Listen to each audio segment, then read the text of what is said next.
بسم اللہ الرحمن الرحیم رب یسر ولا تعسر وتمم بالخير رب زدنی علما رب زدنی علما رب زدنی علما سبحانک لا علم لنا الا ما علمتنا انک انت العلیم الحکیم۔ السلام علیکم۔ آج سفید داغ یعنی برس کے بیماری کے بارے میں کچھ بات کیا جائے۔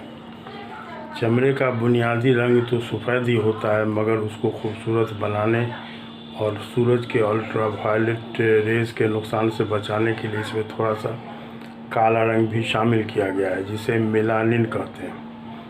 چمڑے کے درمیانی لیئر میلانوسائٹس نام کے سیل پروٹین اور دوسرے کیمیکلوں سے یہ سیاہی والا رنگ میلانن تیار کرتے ہیں۔ چرکا یعنی لیکوڈرما یا فلبیری ویٹیلیگو کے مرض میں یہی سیاہی تیار کرنے والا سیل ناکارہ ہو جاتا ہے۔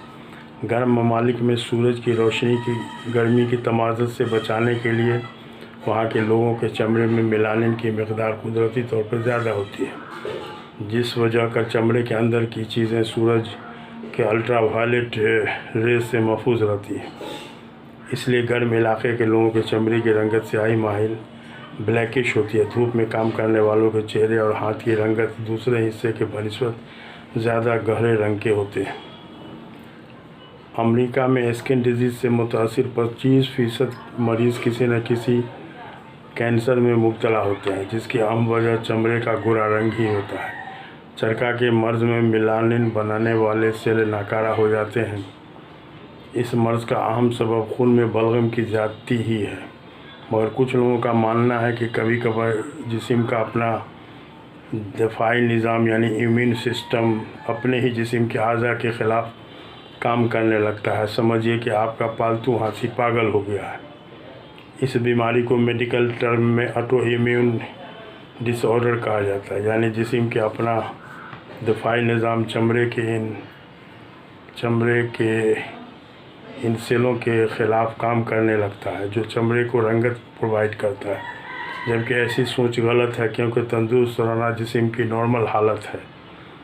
نارمل حالت میں جسم تندرست رہتا ہے۔ میرے خیال میں ایسی حالت بھی بلغم کی زیادتی کے سبب ہی ہوا کرتی ہے، مگر الزام جسم کے امیون سسٹم پر ڈال دیا جاتا ہے۔ ٹھیک اسی طرح کا معاملہ ہڈیوں کی بیماری آرتھرائٹس میں بھی ہوتی ہے، لیکن اس میں بھی بلغم کی زیادتی کے بجائے دفاعی نظام کو ہی مورد الزام ٹھہرایا جاتا ہے۔ مجھے اکثر و بیشتر ایسے مریض ملے جن کو پیچس یعنی ڈیسینٹری چھوٹ جانے یعنی دب جانے سپریس ہو جانے کے بعد سفید داغ ہو گیا۔ کبھی کبھی ایسے اکثر دیکھنے والی سردی زکام دب جانے سے یعنی سپریس ہو جانے کے بعد گٹھیا کا مرض شروع ہو جاتا ہے۔ ایک ہومیوپیتھی کے ڈاکٹر صاحب سفید داغ کے 38 سال سے مریض تھے، پیچس کے 38 سال سے مریض تھے۔ وہ ہمارے یہاں سفید داغ کا علاج کرانے آئے تو پتہ چلا کہ انگریزی دوا میٹرونیڈازول کے استعمال کے بعد بھی ان کا پیچس نہیں چھوٹ رہا تھا۔ 38 سال تک رہا۔ 38 سال کے بعد ایک بیگ انگریزی دوا کے اثر سے پیچس میں افاقہ ہوا تو ہم نے کہا کہ ادھر سفید داغ آپ کا شروع ہو گیا؟ تو کہا ہاں، مطلب ادھر بلغم نکلنا پیچس کے شکل میں بند دب گیا تو کہیں نہ کہیں پر بلغم اٹیک ہوا تو سفید داغ ہو گیا۔ بہرحال کبھی کبھی چھپکلی کا پیشاب پخانہ اگر کسی بھی طرح کھانے میں شامل ہو کر اندر چلا جائے تو برس یعنی چرکا کی بیماری ہو سکتی ہے۔ اس لیے عربی میں چھپکلی کو ابو البریس کہا جاتا ہے، یعنی برس کے بیماری کا باپ۔ ہم لوگ اپنے یہاں جس طرح سے سانپ وغیرہ سے ڈرتے ہیں، اسی طرح سے عربی لوگ چھپکلی وغیرہ سے بہت ڈرتے ہیں۔ اگر کہیں پر بیٹھے ہوئے ہیں ٹھیک چھت کے سامنے کوئی چھپکلی اگر چھت پہ رہے تو اپنے یہاں کوئی فرق لوگ محسوس نہیں کرتے ہیں، لیکن وہ لوگ ایسا ڈرے گا جیسے لگا کہ سانپ ہے۔ چرکا کی بیماری کو پیدا ابو البریس مانے چرکا کی بیماری کو پیدا کرنے والا۔ کھانے پینے کی چیزوں کا برتن کھلا رہ جانے سے، خاص کر نمک وغیرہ کا برتن کھلا رہ جانے سے ایسی گنجائش ہو سکتی ہے، اس لیے کھانے پینے کی چیزوں کے برتن کو ڈھک کر رکھنے کے لیے کہا جاتا ہے۔ کسی کو جسمانی محنت نہ کرنے پر دودھ ٹھیک سے ہضم نہیں ہوتا، اور یہی کارن بلغم کی زیادتی کے سبب برس کے مرض تک پہنچا دیتا ہے۔ दूध के साथ मछली का इस्तेमाल भी बर्स की बीमारी का सबब माना जाता है। इसलिए बंगाल में बनिस्बत दूसरे इलाके के ऐसी बीमारी ज़्यादा देखने में आती है, क्योंकि वहाँ दावत में मछली खाने के बाद दावत में दूध भी पिलाने का रिवाज है। दूध आमतौर पर बलगम भी बनाता है और बर्स की बीमारी का अहम सबब खून में बलगम की ज़्यादती ही होती है। कुछ ऐसे मरीज़ भी मिले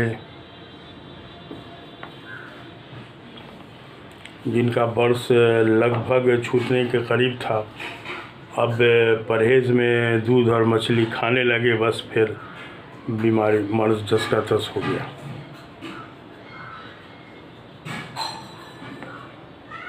आमतौर पर मरीज़ को इलाज के दौरान दूध और मछली से परहेज़ कर लेने पर फ़ायदा जल्द होने लगता है। बड़ा गोश्त तो परहेज़ बहुत ही ज़रूरी है, क्योंकि यह ख़ुद भी हदीस के मुताबिक रोग है, यानी मर्ज़ है। हदीस का मफ़हूम है कि गाय का दूध शिफा है, गाय का घी दवा है और इसका गोश्त रोग है। अब हलाल है, तंदुरुस्त आदमी कभी कभार खा लेगा, लेकिन मरीज़ आदमी को इससे हर हाल में बचना चाहिए, इसलिए कि किसी भी मर्ज़ में ये एक बैग जो है वो तेज़ी ला देता है। कोढ़ के मर्ज़ की शुरुआत भी सफ़ेद दाग से होती है, मगर कोढ़ के सफ़ेद दागों में बेहिसी यानी सुन राना और बेहिसी रहती है, इसलिए कोढ़ को सुन बहरी भी कहा जाता है। मगर चरका वाले सफ़ेद दाग में बेहिसी नहीं रहती। हज़रत उमर फ़ारूक रज़ियल्लाहु ताला अन्हु के कौल के मुताबिक सूरज की रोशनी से गर्म हुआ पानी से गुस्ल करने से पर चरका हो सकता है, मगर इसके सबब को नज़रअंदाज करते हुए एलोपैथी में क्रीम लगाकर धूप में सेकने की बात की जाती है। यानी चरका के इलाज में एलोपैथी वाले क्रीम लगाकर धूप में सेकवाते हैं। एक हदीस का मफ़हूम है, इससे मानी निकालिए, अल्लाह ताला जब किसी कोढ़ी को शिफा इनायत करने का इरादा करते हैं तो उसको ज़ुकाम हो जाता है, यानी ज़ुकाम दब जाने से कोढ़ भी हो सकता है। चरका का कामयाब इलाज एकदम मुमकिन है, मगर थोड़ा मुश्किल। इसलिए हुज़ूर सल्लल्लाहु अलैहि वसल्लम ने इन बीमारियों के बचने के लिए जिनका इलाज थोड़ा मुश्किल है, एक ख़ास दुआ भी बताई है, जिसका मफ़हूम है, ऐ अल्लाह हमारे रब, मैं तुझसे पनाह चाहता हूँ पानी में डूबकर मर जाने से, आग में जल जाने से, किसी इमारत के नीचे दबकर मर जाने से, चरका और कोढ़ की बीमारी से और तमाम बुरी बीमारियों से आपकी पनाह चाहता हूँ। अब तो मेडिकल साइंस वाले भी दुआ के शिफा वाली तासीर यानी हीलिंग इफ़ेक्ट ऑफ प्रेयर पर भरोसा करने लगे हैं। एक तरह के मरीज़ों को एक रिसर्च के दौरान 2 ग्रुपों में तकसीम करके एक के लिए सिर्फ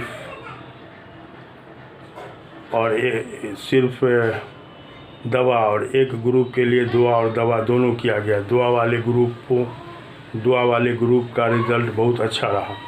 अपने खान पान पर ध्यान देते हुए नेचुरोपैथी वाले परहेज़ के साथ बलगम में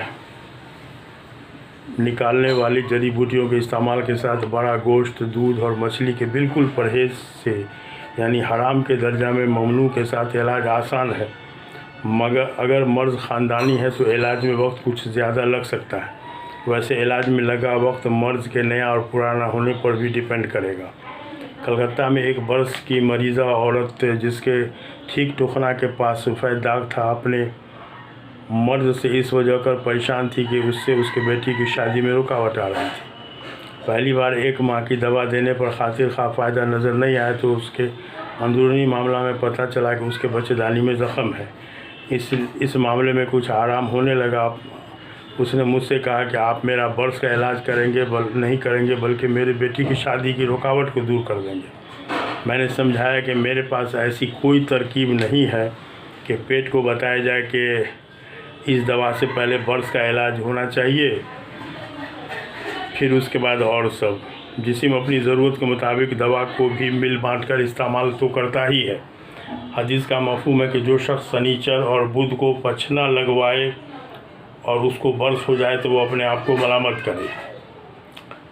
संतरा का छिलका बर्स के दाग पर लगाने से फ़ायदा होता है। मुहद्दिसीन ने मेहदी आला दर्जा की मुसफ़्फ़ी खून है। नीम के पत्तों के साथ सनाए मक्की को खाने से बर्स का दाग मिटता है।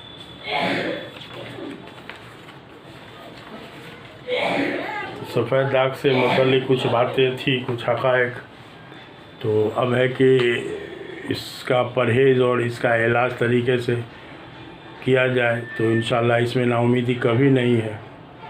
अगर ये वीडियो अगर अच्छा लगे तो इसको शेयर कीजिए, लाइक कीजिए और प्लस सब्सक्राइब भी कर लीजिए, इसलिए कि इसी से इसमें कुछ मेहनत लगता है, तो उस मेहनत का सिला भी सब्सक्राइब करके ये हमको ठीक से मिलेगा।